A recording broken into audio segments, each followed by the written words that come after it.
WWE की news और updates वाले ब्रांड न्यू एपिसोड में आप सब लोगों का वेलकम है। इस एपिसोड में हम बात करेंगे ब्रॉक लेसनर के शेड्यूल के बारे में, साथ ही में Roman Reigns versus Jey Uso के ट्राइबल कॉम्बैट का रिजल्ट भी लीक हो चुका है। साथ ही में हम बात करेंगे Roman Reigns versus Bobby Lashley के फ्यूड के बारे में भी, नेक्स्ट रैंडी ऑर्टन कौन होने वाला है, मंडे नाइट रॉ की रेटिंग्स भी कवर करेंगे, एलए नाइट के बारे में भी बात करेंगे और भी अच्छी न्यूज़ एंड अपडेट्स है। तो वीडियो काफी इंटरेस्टिंग होने वाली है, एंड तक देखिए। अगर पसंद आए तो वीडियो को लाइक करें, शेयर करें और फर्स्ट टाइम विजिटर चैनल को जरूर से सब्सक्राइब करें। तो इंट्रो के बाद विदाउट वेस्टिंग ज्यादा time, let's begin this video।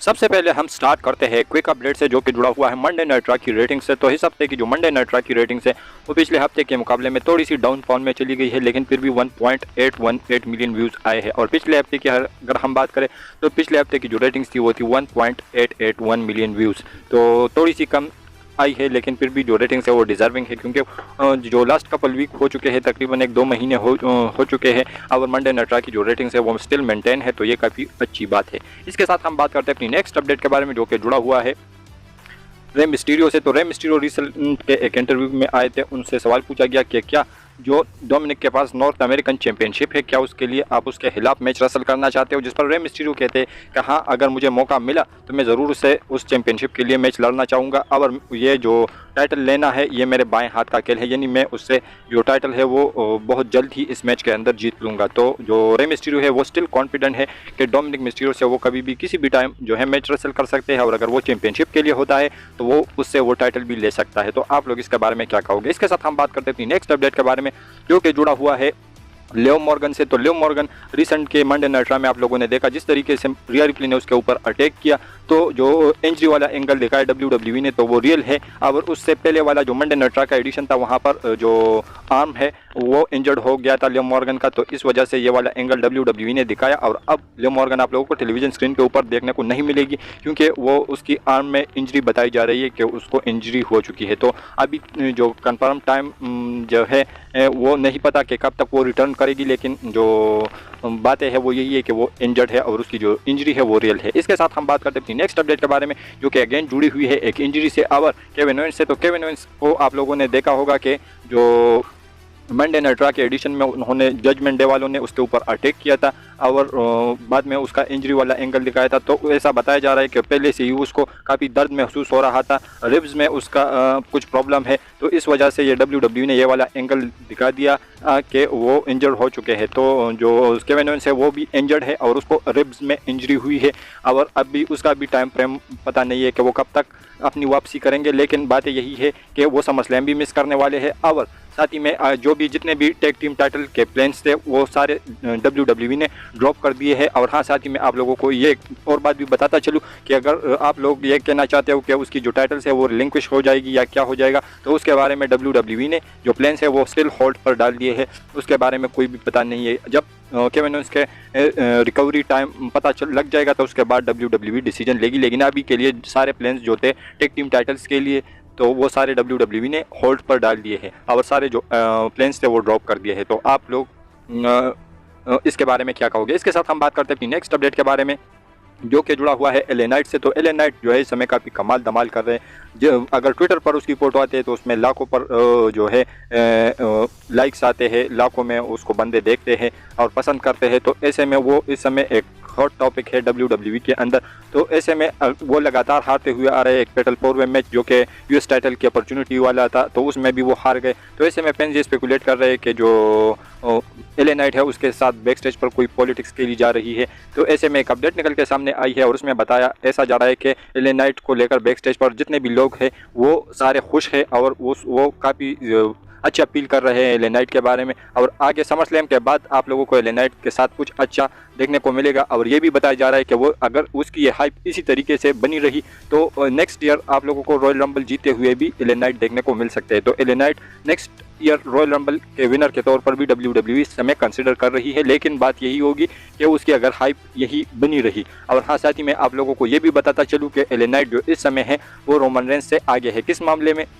तो जो टॉप 5 मर्चेंडाइज सेलर्स है इस समय, उसमें रोमन रेंस का नाम एले नाइट ने निकाल दिया है उस लिस्ट से। तो टॉप पर है, नंबर 1 पर इस समय कोड रोड है, उसकी जो मर्चेंडाइज है वो सबसे टॉप पर, यानी वो सबसे ज़्यादा बिक रही है। और 2, 3, 4 और 5 नंबर पर इस समय जो एले नाइट के मर्चेंडाइज है वो बिक रही है। तो इन चारों नंबर पर एले नाइट के जो मर्चेंडाइज है वो बिक रही है, और रोमन रेंस का जो नाम है वो टॉप 5 मर्च इस समय नहीं है मर्चेंडाइज सेलिंग के मामले में। तो इससे आप लोग अंदाज़ा लगा सकते हो कि एले नाइट जो है कितना पॉपुलर होते जा रहे हैं WWE के अंदर। और होप करते हैं कि जो WWE है उसके इस हाइप को बर्बाद ना करे और उसको किसी अच्छी जगह पर यूज़ करे। तो आप लोग इसके बारे में क्या कहोगे? इसके साथ हम बात करते हैं अपनी नेक्स्ट अपडेट के बारे में, जो कि जुड़ा हुआ है ग्रेसन वॉलर से। तो ग्रेसन वॉलर जो है वो भी एले नाइट की तरह काफ़ी कमाल धमाल कर रहे हैं और एक काफ़ी कमाल के हील है, और रिसेंट में उसको लेजेंड के साथ भी अलाइन किया जा रहा है। आप लोगों ने देखा होगा एज के साथ उसको मैच मिला, एज उसके ग्रेसन वॉलर इफेक्ट शो में आए थे, और इससे पहले मनी इन द बैंक के अंदर जॉन सीना आए थे। तो ऐसे में जो WWE है उसको रैंडी ऑर्टन की तरह जो है देख रही है, और नेक्स्ट जो रैंडी ऑर्टन है वो आप लोगों को ग्रेसन वॉलर देखने को मिल सकते हैं। यानी जो WWE है वो रैंडी ऑर्टन का 2.0 वाला वर्जन इस समय ग्रेसन वॉलर को देख रही है और कंसिडर कर रही है, और उसको आप लोगों को आगे भी इसके जो है ज़्यादातर ग्रेसन वॉलर इफेक्ट शो जो है लेजेंड के साथ देखने को मिलेंगे। तो अगर WWE ग्रेसन वॉलर को रैंडी ऑर्टन की तरह ट्रीट करेगी बुकिंग के हिसाब से, तो फिर मुझे नहीं लगता कि जो ग्रेसन वॉलर है वो उसको ज़्यादा टाइम लगेगा चैंपियन बनने में। तो आप लोग इसके बारे में क्या कहोगे? इसके साथ हम बात करते हैं अपनी नेक्स्ट अपडेट के बारे में, जो कि जुड़ा हुआ है द रॉक से। तो रॉक जो है वो आ सकते हैं समर स्लैम के अंदर। ये मैं क्यों कह रहा हूँ? ये मैं इसलिए कह रहा हूँ क्योंकि ग्रेसन वॉलर ने उसको चैलेंज कर दिया है समर स्लैम के अंदर ग्रेसन वॉलर इफेक्ट शो में। और अगर मैं आप लोगों को बता दूं कि इसके चांसेस कितने फीसद है, तो 90 और 10% के चांस है। 90% ना आने के और 10% आने के चांसेस है। क्यों? क्योंकि जो 10% चांसेस मैं इसलिए रख रहा हूँ क्योंकि इस समय जो हॉलीवुड के अंदर स्ट्राइक वगैरह चल रही है, एक्टर्स वगैरह, प्रोड्यूसर, राइटर्स वगैरह की स्ट्राइक चल रही है, तो इस समय जो शेड्यूल है वो रॉक का प्री है, तो वो आ सकते हैं ग्रेसन वॉलर इफेक्ट शो में। और WWE इस समय जो बातें हैं वो यही प्लान कर रही है कि ग्रेसन वॉलर इफेक्ट शो जो है वो समर स्लैम के अंदर होगा, और इसके अंदर कोई लेजेंडरी सुपरस्टार ही अपना रिटर्न करेगा। तो आप लोग इसके बारे में क्या कहोगे, और आप लोग कौन से लेजेंडरी सुपरस्टार को इस वॉलर इफेक्ट शो के अंदर देखना चाहते हो? वेल, इसके बारे में भी अपनी राय नीचे कमेंट सेक्शन में जरूर दीजिए। इसके साथ हम बात करते हैं अपनी नेक्स्ट अपडेट के बारे में, जो कि जुड़ा हुआ है ब्रॉक लेसनर के शेड्यूल से। तो ब्रॉक लेसनर के बारे में पहले 1-2 हफ्ते पहले एक अपडेट आई थी कि जो ब्रॉक लेसनर है वो समर स्लैम के बाद गायब हो सकते हैं और उसके बाद जो है वो रॉयल रंबल के अंदर अपना रिटर्न कर सकते हैं। लेकिन अब बातें जो निकल के सामने आई है वो ये है कि जो ब्रॉक लेसनर है वो समर स्लैम के बाद भी कभी कभी जो है शोज़ पर अपेयर होंगे। वजह सिर्फ यही होगी कि क्योंकि जो 2 नवंबर को WWE सऊदी अरेबिया का शो प्लान कर रही है जो कि क्राउन ज्यूल होगा, और उसके अंदर जो है ब्रॉक लेसनर ज़रूर जाएंगे और वहाँ पर वो उसकी इन्वॉल्वमेंट होगी, और WWE चाहेगी कि ब्रॉक लेसनर को वहाँ पर एक मैच के अंदर बुक करे। तो ब्रॉक लेसनर के फैंस इस बात से खुश हो सकते हैं क्योंकि पहले ये अपडेट आई थी कि ब्रॉक लेसनर गायब हो जाएंगे समर स्लैम के बाद, लेकिन अब ये सी बातें नहीं है, बल्कि जो ब्रॉक लेसनर है वो समर स्लैम के बाद भी कभी न कभी कहीं न कहीं अफेयर होंगे। इसके बारे में आप लोग क्या कहोगे? इसके साथ हम बात करते हैं अपनी नेक्स्ट अपडेट के बारे में, जो कि जुड़ा हुआ है द इनाम अंडरटेकर से। तो अंडरटेकर भी समर स्लैम के अंदर वहां पर होने वाले हैं, और जो बताया यही जा रहा है कि वहां पर आप लोग यही कहोगे कि वहां पर उसका कोई शो होगा डेट्रॉइट के अंदर, यानी जहां से जो समर स्लैम होने वाला है। तो वो मैं आप लोगों को बता दूं कि वो वहां पर किसी भी शो वगैरह के लिए नहीं जाने वाले, बल्कि समर स्लैम के अंदर होंगे। लेकिन ये नहीं बताया कि वो समर स्लैम के बैक स्टेज पर होंगे, लेकिन समर स्लैम की लोकेशन पर वो होने वाले हैं, और उसका भी जो शो है कोई भी शो उसका नहीं होने वाला, बल्कि ऐसा बताया जा रहा है कि अगर ब्रे वाइट का रिटर्न होता है तो उसके साथ WWE उसको बुक कर सकती है, या उसके रिटर्न को और ज़्यादा तगड़ा बनाने के लिए अंडरटेकर को भी उसके साथ टेलीविज़न के ऊपर लेके आ सकती है। तो आप लोग इसके बारे में क्या कहोगे? इसके साथ हम बात करते हैं अपनी नेक्स्ट अपडेट के बारे में, जो कि जुड़ा हुआ है Bobby Lashley versus Roman Reigns के फ्यूड से। तो बॉबी लेस्ली जो है इस समय जो है टेलीविज़न से गायब है, बैक स्टेज पर कहीं ना कहीं हमें स्मैकडाउन के एडिशन में दिखाई देते हैं। ट्रिक विलियम्स और जो कार्मेलो हेस थे उसके साथ लास्ट स्मैकडाउन के अंदर दिखाई दिए थे, उससे पहले वाले में स्ट्रीट प्रॉफिट्स वालों के साथ दिखाई दिए थे। लेकिन अभी बताया सा जा रहा है कि जो WWE है उसके एक तगड़ा फैक्शन का जो लीडर है वो बनाएगी, और बताया सा जा रहा है कि उसके अंदर जो कार्मेलो हेस, जो ट्रिक विलियम्स है, और साथ ही में स्ट्रीट प्रॉफिट्स, और बताया सा भी जा रहा है कि जो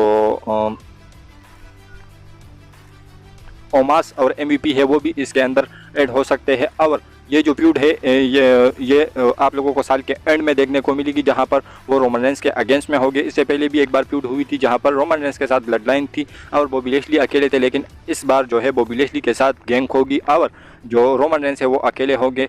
तो ऐसे में बताया जा रहा है कि साल के एंड तक जो है आप लोगों को रोमन रेंस और बॉबी लैशली की फ्यूड देखने को मिलेगी। आप लोग इसके बारे में क्या कहोगे और क्या आप लोग इसका मैच देखना चाहते हो या नहीं? वेल, इसके बारे में अपनी राय नीचे कमेंट सेक्शन में जरूर बताइए। इसके साथ हम बात करते हैं आज के फाइनल अपडेट के बारे में, जो कि जुड़ा हुआ है Roman Reigns versus Jey Uso के मैच से। तो रोमन रेंस और जे ऊसो का ट्राइबल कॉम्बैट वाला मैच होने वाला है समर स्लैम के अंदर। ऐसे में बताया जा रहा है कि इसके अंदर काफ़ी ज़्यादा समवन फैमिली से बिलोंग रखने वाले कोई ना कोई सुपरस्टार या कोई ना कोई जो लेजेंडरी सुपरस्टार है वो आकर इंटरफेयर कर सकता है। लेकिन मैं आप लोगों को बताता चलूँ कि जिस तरीके से WWE प्लान कर रही है, जिस तरीके से हम लोगों को रिसेंट में फास्टलैंड और पेबैक के पोस्टर देखने को मिले जहाँ पर जो रोमन रेंस है वो दूर दूर तक दिखाई नहीं दे रहा है, तो ऐसे में जो फैंस है वो यही स्पेकुलेट कर रहे हैं कि जो और हाँ अपडेट्स का भी कुछ यही कहना है कि रोमन रेंस ब्रेक पर जाने वाले हैं समर स्लैम के बाद और वो फास्टलैंड और पेबैक को भी मिस करेंगे। तो ऐसे में जो फैंस है वो यही स्पेकुलेट कर रहे हैं कि जे ऊसो जो है वो रोमन रेंस को हराएगा और वही बनेगा नया अनडिस्प्यूटेड WWE यूनिवर्सल चैंपियन। तो आप लोग इसके बारे में क्या कहोगे? लेकिन मुझे